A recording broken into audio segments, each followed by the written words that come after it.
Amados hermanos del Señor Jesucristo, este momento seguimos nuestro estudio de la carta a los romanos que estamos estudiando juntos.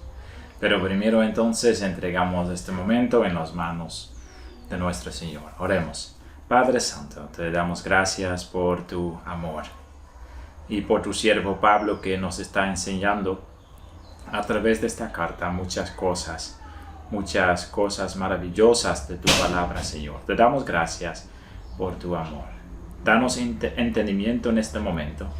Bueno, vamos a seguir estudiando, Señor, en tu palabra para entender tu voluntad, para nuestra vida personal, para nuestras congregaciones. Que todo sea para tu honra y tu gloria, amado Dios. En el nombre de Jesús. Amén. Amados hermanos, estamos estudiando juntos la carta a los romanos, escrito por Pablo a esa iglesia en esta ciudad tan grande, tan importante en esa época, el capital del mundo de ese tiempo, Romanos, el lugar donde estaba gobernando el emperador, todo su reino del imperio romano.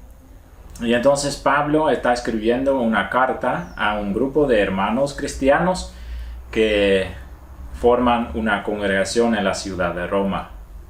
Y a esos cristianos está escribiendo muchas cosas maravillosas y muchas enseñanzas que no solo valen para los cristianos de Roma, sino también para todos los cristianos de todos los tiempos y también para nosotros entonces. Y estamos viendo cómo Pablo está escribiendo esa carta y cómo está dando una introducción acerca de sí mismo y también del mensaje que él estaba compartiendo y deseando paz y gracia a los cristianos de Roma. Y en el estudio anterior hemos visto cómo Pablo estaba expresando su deseo de visitar a los romanos. Que él desde Corintios quería viajar a visitar a los romanos para ver su fe con sus propios ojos, porque el testimonio de este grupo de creyentes está andando por todas partes. Es un testimonio hermoso acerca de la fe de los romanos en todas partes del mundo. Y entonces Pablo mismo quiere visitarlos y quiere poner sus manos sobre estos hermanos para bendecirlos más y para hacerlos más productivos para el Señor. Y de eso Pablo estaba hablando en el estudio que hemos tenido la vez anterior.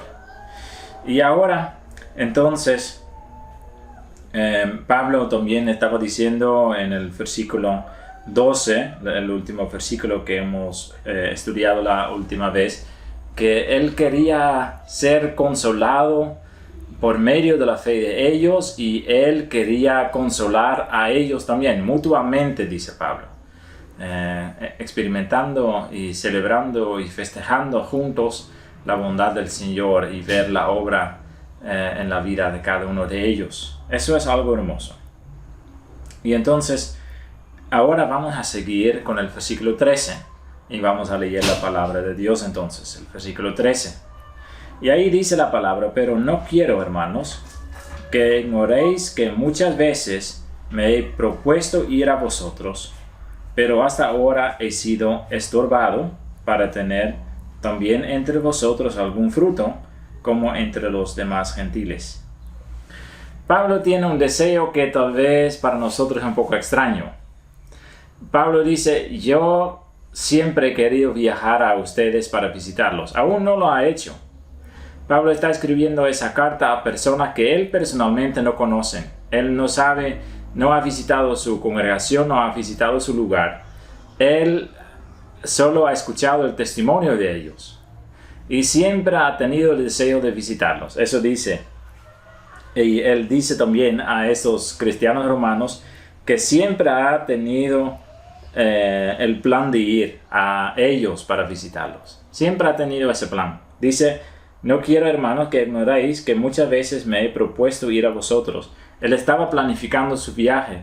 Él tenía ya preparado su viaje, podemos decir. Él quería ir a ellos para visitarlos. Pero nunca ha sido el tiempo adecuado, nunca ha podido ir. Siempre había algún impedimento. El Espíritu Santo, podemos decir, aún no quería que Pablo iba a visitar a los hermanos en Roma.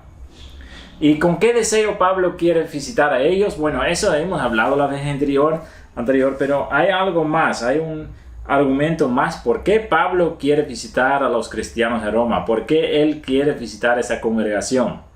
Y eso dice en la última parte del versículo 13. Dice, para tener también entre vosotros algún fruto, como entre los demás gentiles. Y entonces Pablo desea tener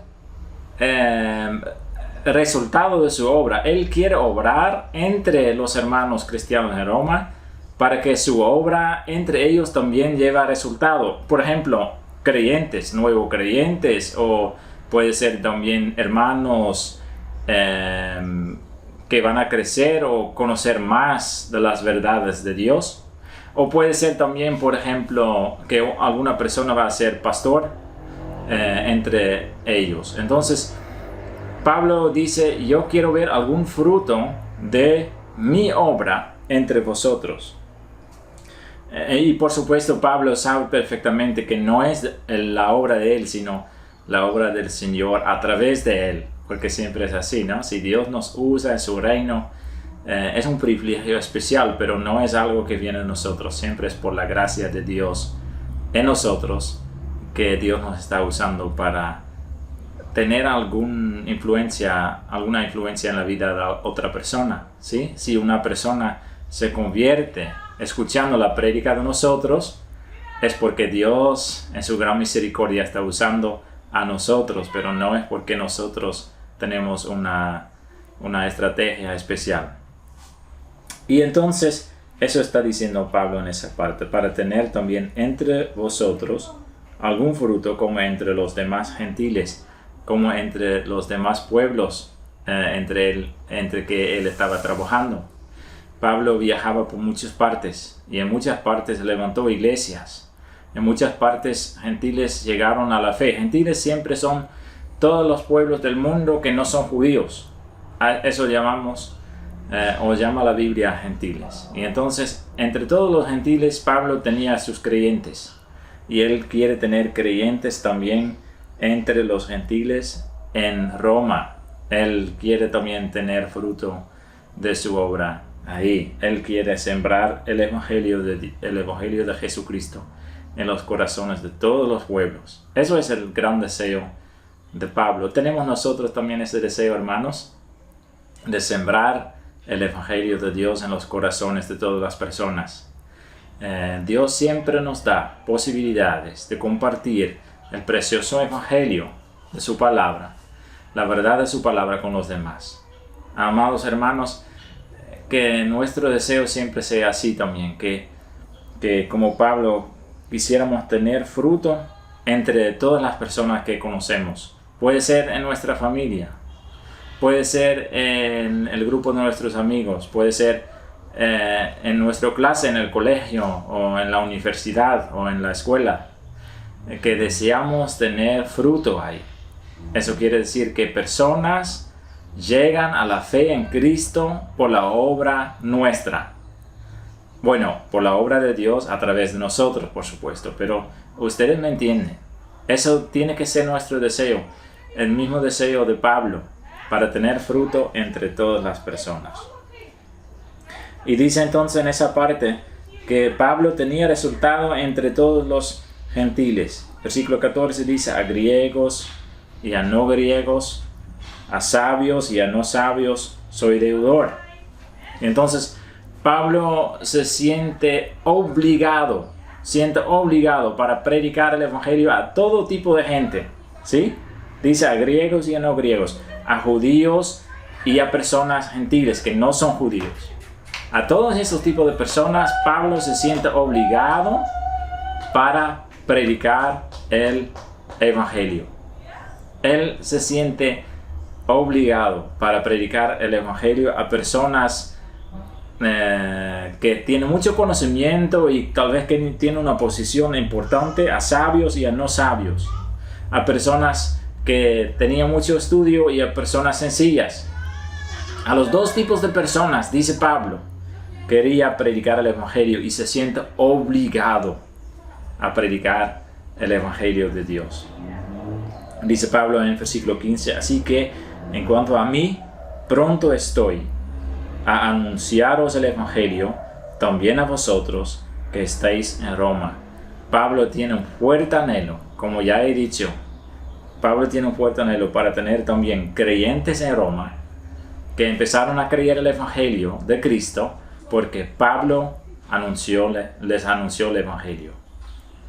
Entonces Pablo ahí va a gritar con esos dos versículos, versículos 16 y 17, como para alabar y glorificar a Dios. Dice en el versículo 16, porque no me avergüenzo del Evangelio. No me avergüenzo del Evangelio. Para Pablo no había razón para esconder el mensaje de la salvación para otras personas. Él no quería esconder esas cosas tan preciosas. El Evangelio, ¿sí? ¿Recuerdan lo que significa Evangelio? Las buenas nuevas de la salvación. Pablo no quería esconder esas cosas. Él dice, no me avergüenzo. No me importa en qué situación estoy, no me importa a quién estoy hablando, si son sabios, si son judíos, si son gente sencillos, si son griegos, si son personas con una posición importante en la sociedad, si son personas que son mis amigos, si son personas que no son mis amigos, no me importa, no me avergüenzo, en ninguna situación me avergüenzo anunciar el Evangelio de Cristo. ¿Por qué? Dice Pablo. ¿Por qué es tan importante que predico el Evangelio? Hay una sola razón. Porque el Evangelio es poder de Dios para salvación a todo aquel que cree. Pensamos en estas palabras que tal vez hemos escuchado antes. Hay un cántico bonito que canta esas palabras. Porque no me avergüenzo del Evangelio. Porque es poder de Dios. Hermanos, lo que sucedió con Cristo y lo que nosotros compartimos con la humanidad, diciéndolos que hay salvación en Jesús, proclamando esas palabras, eso es poder.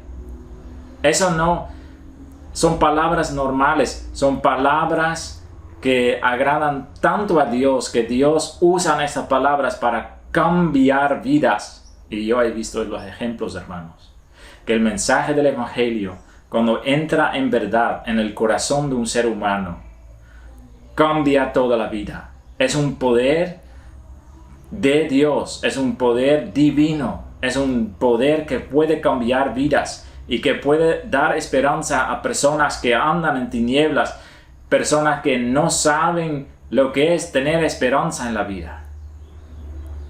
Pablo lo dice, el Evangelio es poder de Dios, poder de Dios.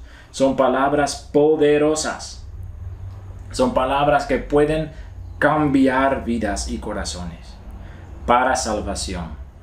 ¿Por qué es tan importante proclamar, compartir el Evangelio? Es porque solo en creer el Evangelio hay salvación. Toda la humanidad, y eso va a hablar Pablo luego en esta carta. Toda la humanidad está andando en el camino a la perdición.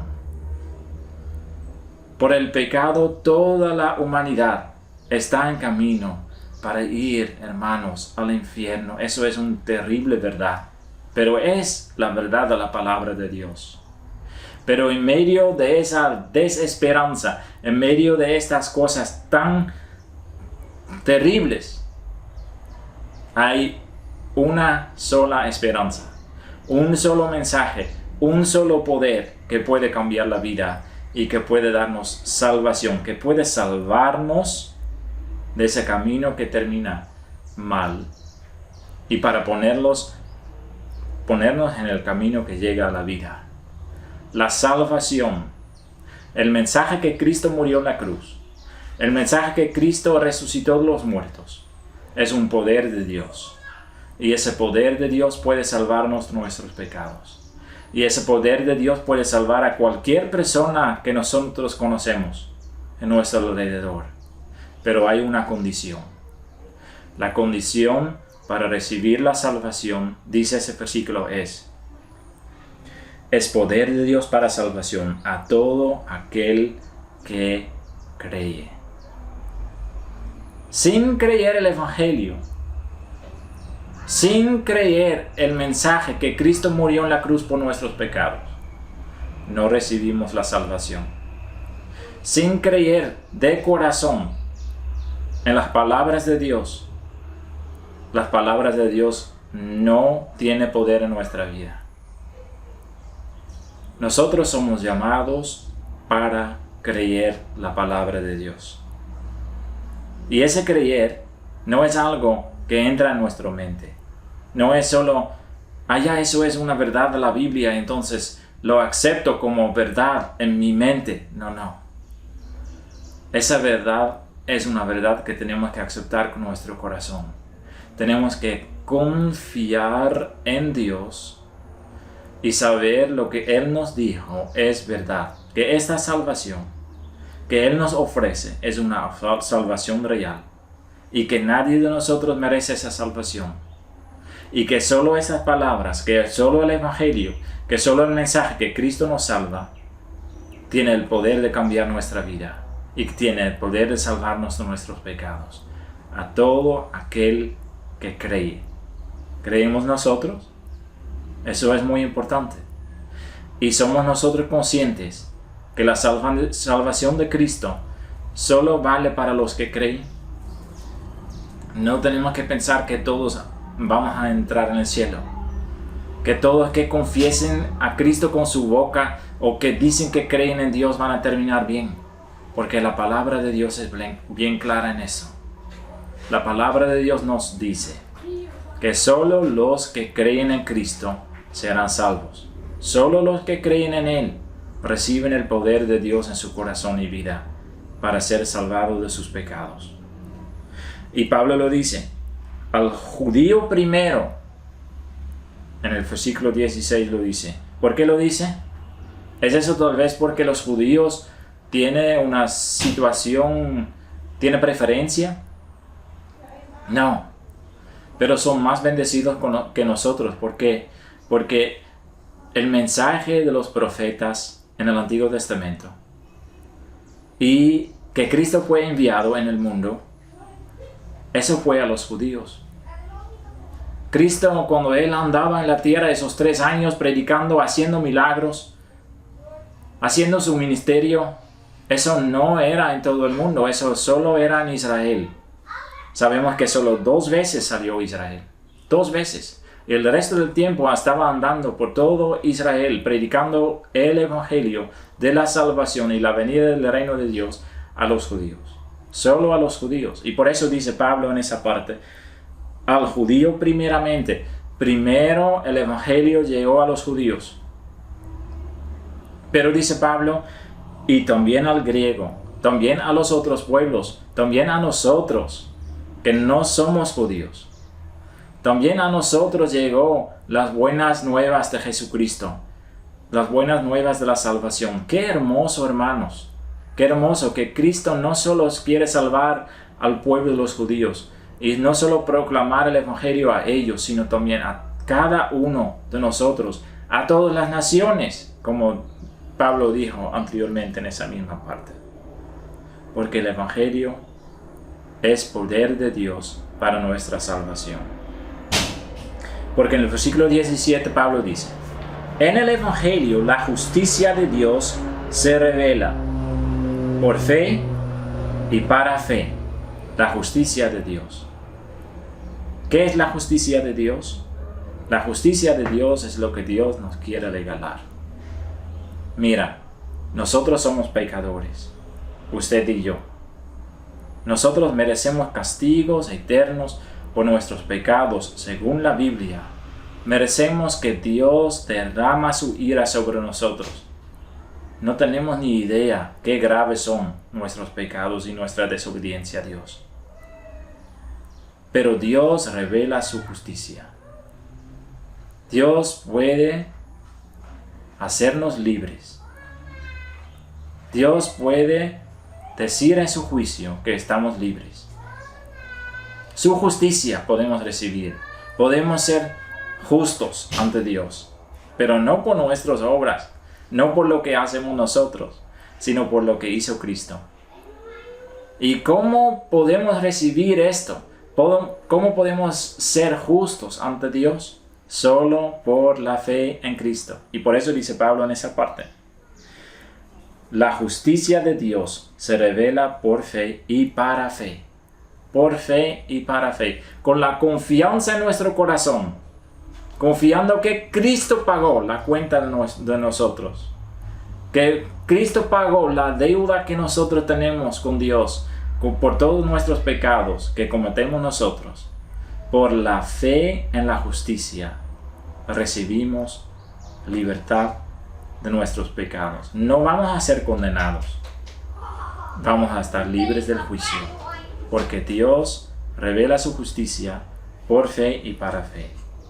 Como está escrito: mas el justo por la fe vivirá. Esa parte de los Salmos lo dice: mas el justo por la fe vivirá. ¿Cómo podemos ser justos ante Dios? Tal vez con mejorar nuestra vida, tratar de ofrecerlo una obediencia perfecta. Es imposible. Somos pecadores, manchados por el pecado. Pero lo que Cristo hizo hace posible que vamos a ser justos, que vamos a ser libres, que vamos a ser perfectos ante Dios. No por lo que hacemos nosotros, sino por lo que hizo Cristo. Por la fe en Él. Amados hermanos, damos gracias a Dios por este estudio. Y la próxima vez seguimos estudiando esa preciosa carta de Pablo a los romanos. Oramos.